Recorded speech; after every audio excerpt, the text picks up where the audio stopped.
There was no sense kidding her about it, so I nodded. I wish I could be sure he's over in the West Wing. I'd like to slip out for a little while, but I don't want him to see me. She smiled, a ghost of the teasing imp smile she must have had as a girl. Nosy bastard, isn't he? Yes. He's not in the West Wing, either. I've already been down to breakfast, sleepyhead, and I can tell you where he is, because I peeked.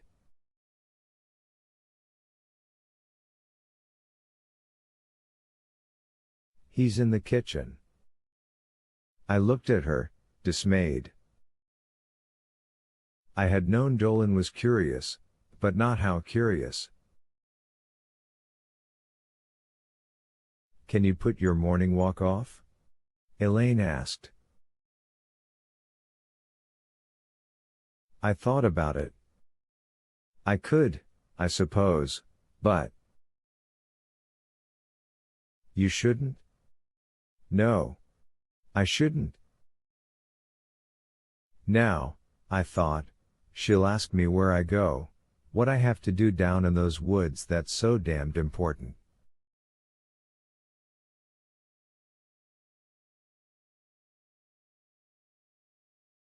But she didn't. Instead she gave me that imp smile again. It looked strange and absolutely wonderful on her too gaunt, pain-haunted face.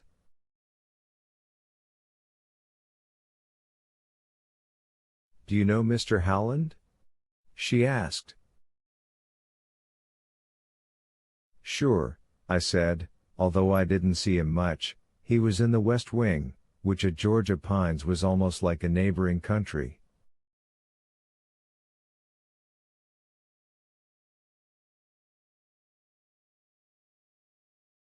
Why?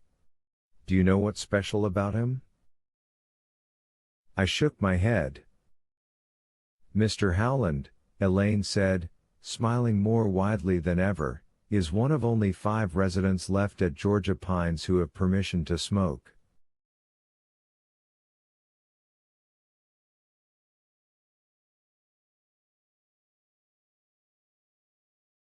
That's because he was a resident before the rules changed. A grandfather clause, I thought. And what place was more fitted for one than an old age home?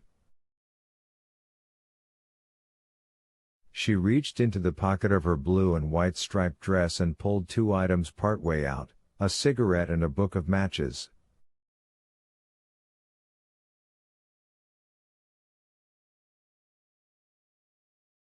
Thief of green, thief red, she sang in a lilting, funny voice.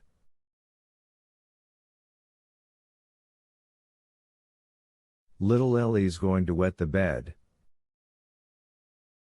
Elaine, what? Walk an old girl downstairs, she said, putting the cigarette and matches back into her pocket and taking my arm in one of her gnarled hands.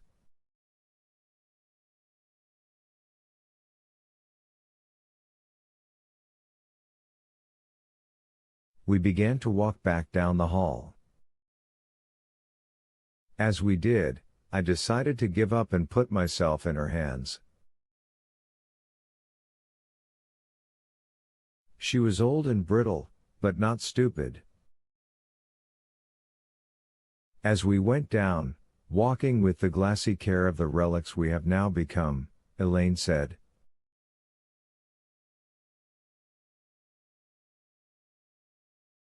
"Wait at the foot. I'm going over to the West Wing, to the hall toilet there. You know the one I mean, don't you?" "Yes," I said. "The one just outside the spa." "But why?" I haven't had a cigarette in over 15 years, she said, but I feel like one this morning.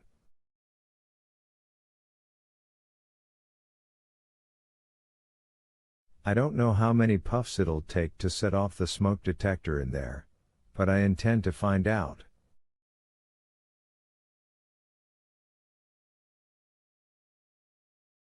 I looked at her with dawning admiration, thinking how much she reminded me of my wife.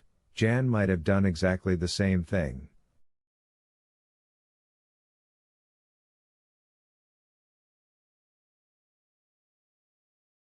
Elaine looked back at me, smiling her saucy imp smile.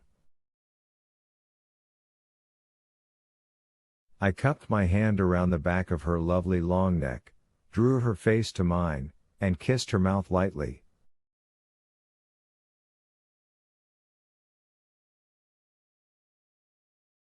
I love you, Ellie, I said.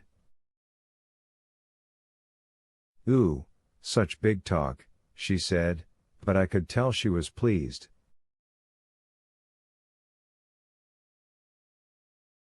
What about Chuck Howland? I asked.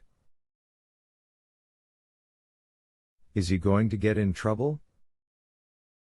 No, because he's in the TV room, watching Good Morning America with about 24 other folks.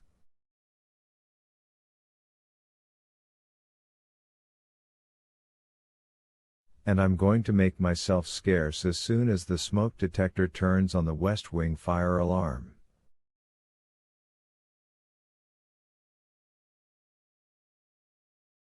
Don't you fall down and hurt yourself, woman. I'd never forgive myself if. Oh, stop your fussing, she said, and this time she kissed me.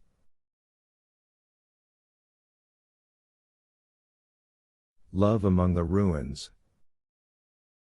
It probably sounds funny to some of you and grotesque to the rest of you, but I'll tell you something, my friend, weird love's better than no love at all.